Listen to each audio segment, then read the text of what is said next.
নূরের ঘটনা জানলাম। তো এখন আমি যেটা দেখলাম, বাস্তবিক ওর উপর যে আক্রমণটা হয়েছে, এটা আমার মনে হলো আক্রমণটা খুবই উদ্দেশ্যমূলক।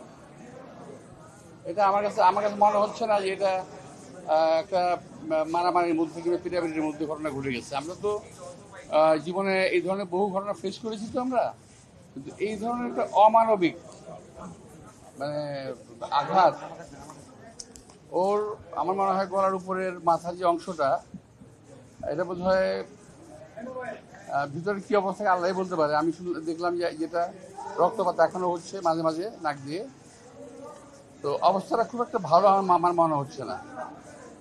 তো আমি আশা করব যে এই ঘটনা একটা সুষ্ঠু তদন্ত হওয়া উচিত, এবং যদি উদ্দেশ্যমূলক হয়ে থাকে, কি উদ্দেশ্যে তারা কারা কেন করলো সেটা বের করা দরকার, এবং তার একটা বিচার একটা হওয়া দরকার যদি উদ্দেশ্যমূলক হয়ে থাকে।